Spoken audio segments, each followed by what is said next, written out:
¿Alguna vez nos hemos preguntado cómo es posible que los ordenadores, que al final son cajas de metal y plástico, puedan resolver problemas tan increíblemente complejos? Bueno, pues la clave no está en la máquina, sino en una forma muy particular de pensar.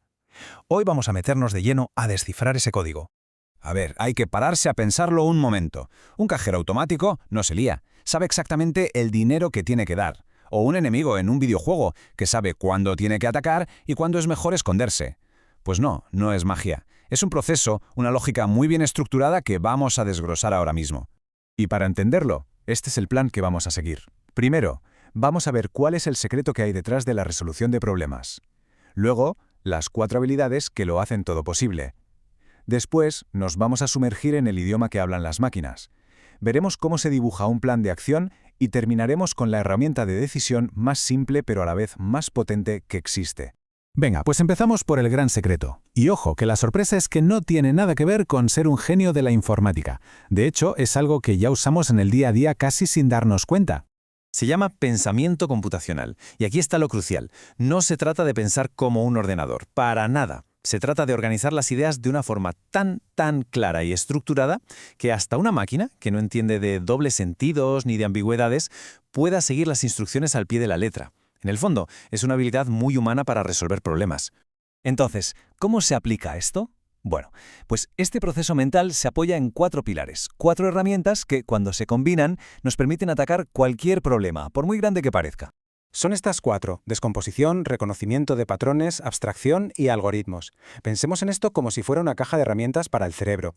Lo primero, se rompe el problema en trocitos. Luego, se buscan cosas que se repitan. Después, se quita todo el ruido y lo que no sirve. Y, por último, se crea un plan de acción. La descomposición es pura lógica. A ver, nadie se pone a limpiar una casa entera de golpe, ¿verdad? Sería una locura. Se divide por zonas. La cocina, el baño, el salón.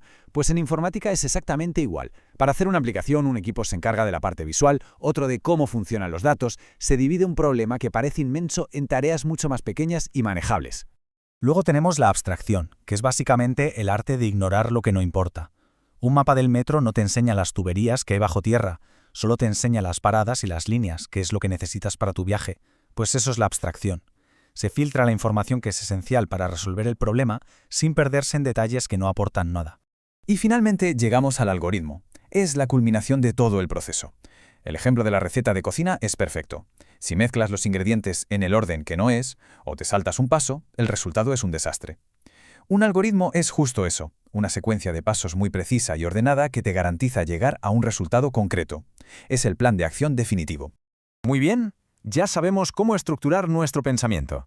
Pero ahora viene la pregunta del millón. ¿Cómo traducimos ese plan a un idioma que una máquina pueda entender? Para eso, claro, hay que aprender su lengua materna.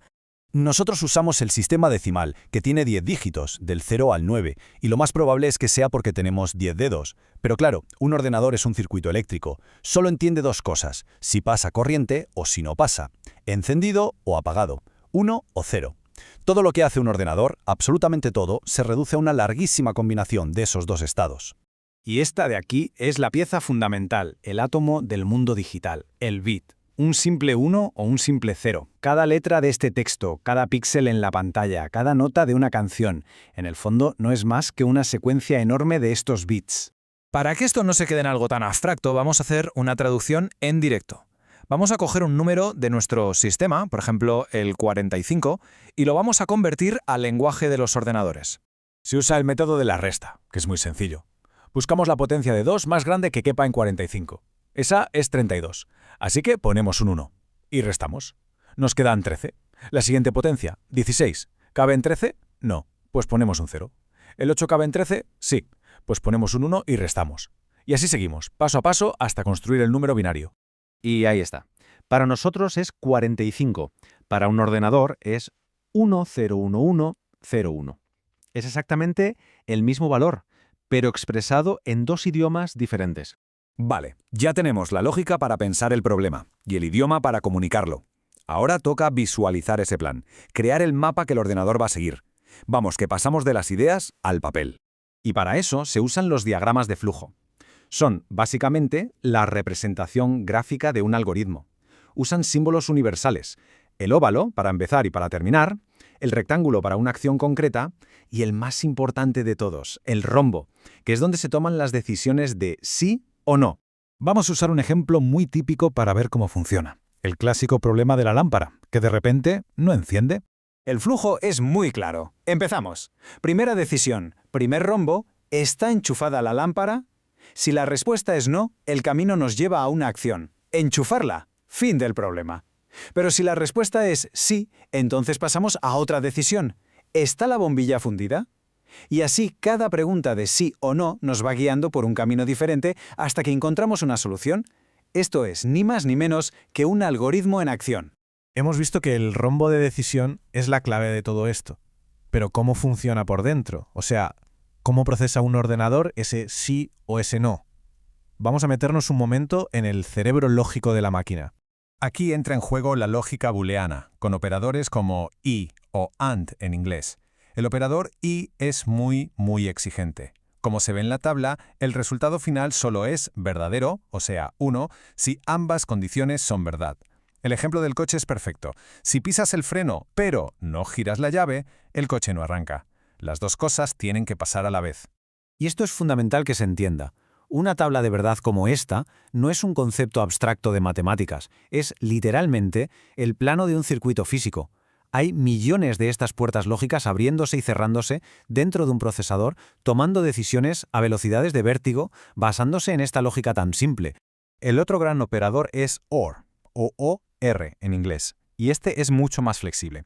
Con este, el resultado es verdadero si por lo menos una de las condiciones es verdad. Es como cuando inicias sesión en una página web. Puedes usar tu cuenta de Google o la de Facebook. Con que una de las dos opciones sea válida, es suficiente para entrar. Así que ahí lo tenemos. Descomposición, patrones, abstracción y algoritmos. El lenguaje binario y la lógica de decisión. Todo esto no es solo la forma en que piensan los ordenadores. En realidad es una potentísima herramienta para estructurar el pensamiento y resolver cualquier problema que se nos ponga por delante. Así que la pregunta que queda en el aire es, ¿cuál es el siguiente que se va a resolver?